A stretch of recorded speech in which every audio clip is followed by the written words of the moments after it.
Ministère de l'Éducation nationale, Centre international d'études pédagogiques, DELF niveau B1 du cadre européen commun de référence pour les langues, épreuve orale collective. Vous allez entendre 3 documents sonores correspondant à 3 exercices.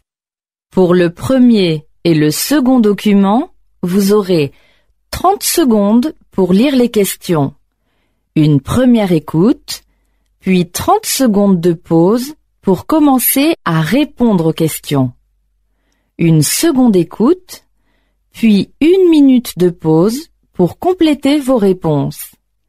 Pour répondre aux questions, cochez la bonne réponse ou écrivez l'information demandée.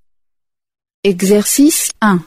Lisez les questions, écoutez le document, puis répondez. Donc, après chaque écoute, il faut attendre quelques secondes. Donc, il faut attendre quelques secondes pour que tu puisses comprendre bien. Ou bien, pour que tu puisses bien comprendre. Première écoute peut vous compliquer. C'est pourquoi il faut entendre plusieurs fois. Première écoute. Alors, Charlotte, c'était bien ces vacances? Nul, vraiment nul. À l'aéroport, personne ne m'attendait. J'ai dû marcher pendant presque 1 heure. J'arrive finalement à l'hôtel et, quelle surprise, je n'avais pas de chambre. Ma réservation n'était pas enregistrée. J'ai dû passer la nuit sur un fauteuil à la réception. Ce n'est que le lendemain que j'ai eu une chambre, avec salle de bain, mais sans eau chaude. Le restaurant était tellement mauvais que j'ai été malade. Et ne me parle pas de la magnifique piscine qu'on peut voir sur la publicité. Elle était fermée. Enfin, heureusement que les autres touristes étaient sympas.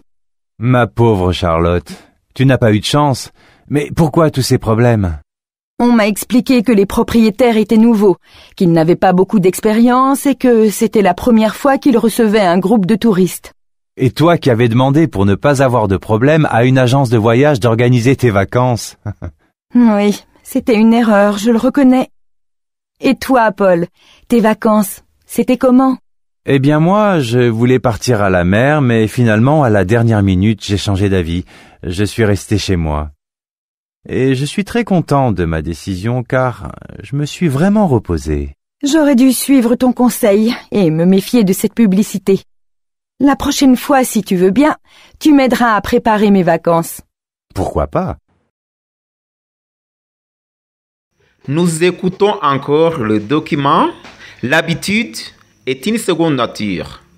1 fois, 2 fois, 3 fois, ainsi de suite, va vous aider à bien maîtriser la lecture, la compréhension aussi.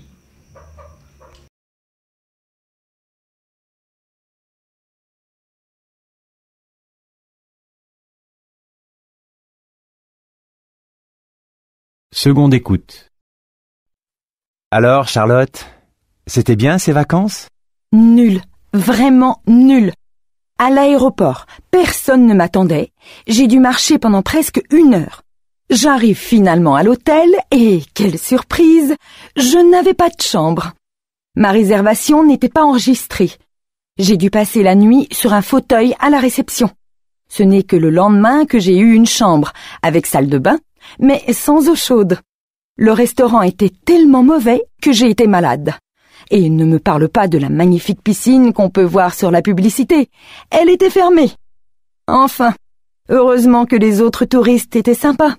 Ma pauvre Charlotte, tu n'as pas eu de chance. Mais pourquoi tous ces problèmes? On m'a expliqué que les propriétaires étaient nouveaux, qu'ils n'avaient pas beaucoup d'expérience et que c'était la première fois qu'ils recevaient un groupe de touristes. Et toi qui avais demandé pour ne pas avoir de problème à une agence de voyage d'organiser tes vacances. Oui, c'était une erreur, je le reconnais. Et toi, Paul, tes vacances, c'était comment? Eh bien moi, je voulais partir à la mer, mais finalement, à la dernière minute, j'ai changé d'avis. Je suis resté chez moi. Et je suis très content de ma décision car je me suis vraiment reposé. J'aurais dû suivre ton conseil et me méfier de cette publicité. La prochaine fois, si tu veux bien, tu m'aideras à préparer mes vacances. Pourquoi pas?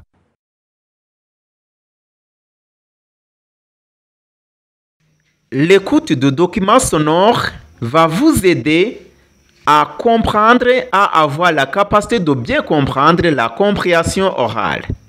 C'est pourquoi je vous aide en donnant les documents sonores pour que vous puissiez bien maîtriser la compréhension orale.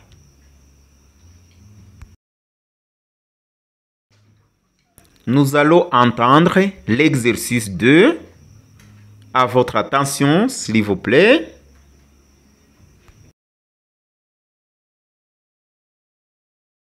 Exercice 2. Lisez les questions, écoutez le document, puis répondez. Attendez le document.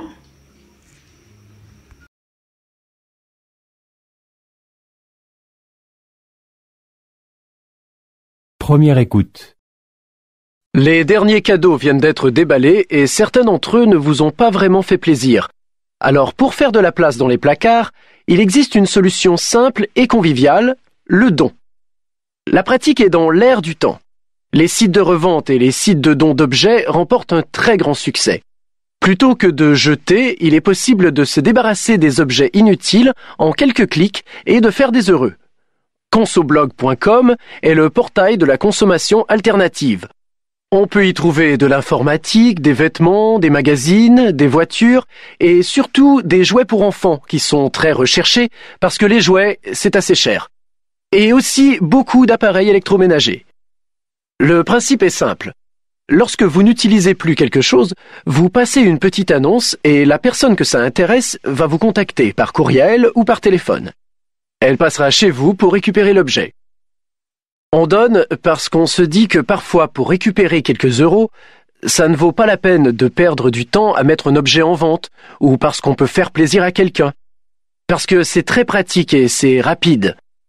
On donne parce qu'on veut recycler des objets, mais c'est surtout parce qu'on a envie de donner, par générosité. Donner, c'est vraiment dans l'air du temps. Ça fait partie de la solidarité qu'on peut voir dans la vie de tous les jours et en particulier sur Internet. Cela a beaucoup de succès, notamment auprès des jeunes. Ces sites spécialisés dans le don et la récupération permettent de s'équiper pour presque rien. La plupart sont totalement gratuits, d'autres ont un numéro de téléphone surtaxé qu'il faut appeler pour obtenir les coordonnées du donneur. Pour écarter les éventuels revendeurs, on a mis en place, comme sur les sites marchands, un système de notes pour que la personne qui vient récupérer l'objet puisse évaluer la qualité du service. À partir de maintenant, vous pouvez respecter la règle des 3 R. Réduire les déchets, réemployer et recycler les objets. Nous allons écouter encore le document. Seconde écoute. Les derniers cadeaux viennent d'être déballés et certains d'entre eux ne vous ont pas vraiment fait plaisir. Alors, pour faire de la place dans les placards, il existe une solution simple et conviviale, le don. La pratique est dans l'air du temps. Les sites de revente et les sites de dons d'objets remportent un très grand succès. Plutôt que de jeter, il est possible de se débarrasser des objets inutiles en quelques clics et de faire des heureux. Consoblog.com est le portail de la consommation alternative. On peut y trouver de l'informatique, des vêtements, des magazines, des voitures et surtout des jouets pour enfants qui sont très recherchés parce que les jouets, c'est assez cher. Et aussi beaucoup d'appareils électroménagers. Le principe est simple. Lorsque vous n'utilisez plus quelque chose, vous passez une petite annonce et la personne que ça intéresse va vous contacter par courriel ou par téléphone. Elle passera chez vous pour récupérer l'objet. On donne parce qu'on se dit que parfois pour récupérer quelques euros, ça ne vaut pas la peine de perdre du temps à mettre un objet en vente ou parce qu'on peut faire plaisir à quelqu'un. Parce que c'est très pratique et c'est rapide. On donne parce qu'on veut recycler des objets, mais c'est surtout parce qu'on a envie de donner, par générosité. Donner, c'est vraiment dans l'air du temps. Ça fait partie de la solidarité qu'on peut voir dans la vie de tous les jours et en particulier sur Internet. Cela a beaucoup de succès, notamment auprès des jeunes. Ces sites spécialisés dans le don et la récupération permettent de s'équiper pour presque rien. La plupart sont totalement gratuits, d'autres ont un numéro de téléphone surtaxé qu'il faut appeler pour obtenir les coordonnées du donneur. Pour écarter les éventuels revendeurs, on a mis en place, comme sur les sites marchands, un système de notes pour que la personne qui vient récupérer l'objet puisse évaluer la qualité du service. À partir de maintenant, vous pouvez respecter la règle des 3 R. Réduire les déchets, réemployer et recycler les objets. Nous continuons à attendre. Nous allons encore entendre le document. Exercice 3. Vous avez 1 minute pour lire les questions ci-dessous. Puis, vous entendrez une première fois un document sonore. Ensuite, vous aurez 3 minutes pour répondre aux questions. Vous écouterez une deuxième fois l'enregistrement. Après la deuxième écoute, vous aurez encore 2 minutes pour compléter vos réponses. Pour répondre aux questions, cochez la bonne réponse ou écrivez l'information demandée. Lisez les questions, écoutez le document, puis répondez. Je suis sûr et certain que ces écoutes vont vous aider à bien comprendre et à bien avoir la capacité, la maîtrise dans la compréhension orale. Première écoute. Le gratuit a de beaux jours devant lui et il y aurait même en France de plus en plus de produits et de services gratuits, ou presque. Bonjour Thierry Sagnier. Bonjour. Vous êtes président d'une association de consommateurs. Alors, gratuit ou presque? Tout est dans le presque, j'imagine. Oui, tout est dans le presque. On parle beaucoup de gratuit. C'est vrai qu'avec Internet qui s'est développé, le consommateur a pris conscience qu'il pouvait avoir des produits ou des services gratuitement ou à moindre coût. Ça pose la réalité des justes prix et des marges réelles. Quand, en période de solde, on a des réductions de moins 40 ou moins 50% et que les professionnels reconnaissent qu'ils font encore des bénéfices, cela pose le problème des prix et des marges de profit. Ce que vous dites, Thierry Sagnier, c'est que ce qu'on payait hier, on pourrait peut-être l'avoir gratuit? Non, je ne pense pas que ce soit possible. On ne peut pas demander aux professionnels de vendre à perte toute la journée, car sinon ils ne resteront pas professionnels très longtemps. Cela pose la question de la mesure. Souvent, les vendeurs demandent des prix trop élevés pour être sûrs de gagner de l'argent. Ils doivent accepter de vendre moins cher. Alors, quels sont concrètement les secteurs qui vont vers plus de gratuité? On connaît tous les journaux du matin ou du soir gratuits. Ils sont gratuits pour les consommateurs. Mais eux, ils se financent par la publicité. C'est un nouveau modèle économique. On parle aussi de restaurants gratuits. C'est vrai ça? Oui, il y a des expériences, mais il faut voir ce qu'il y a derrière. Il y a des coûts et il y a la volonté de changer, de faire différemment. Tout n'est pas mauvais, mais tout n'est pas bon, il faut faire attention. Par exemple, on peut vous dire ça va être gratuit pour les enfants. C'est une politique commerciale qui va être mise en place par le restaurateur. Plus de parents, alors plus de consommateurs. Donc, si c'est gratuit pour l'enfant, il va demander plus cher pour les parents? Non, pas forcément. Ce que fait le restaurateur, c'est appliquer une nouvelle politique commerciale. Mais là où il faut faire attention, c'est dans les supermarchés. Quand on vous dit « Venez car vous aurez des cadeaux », cela peut être un produit d'appel.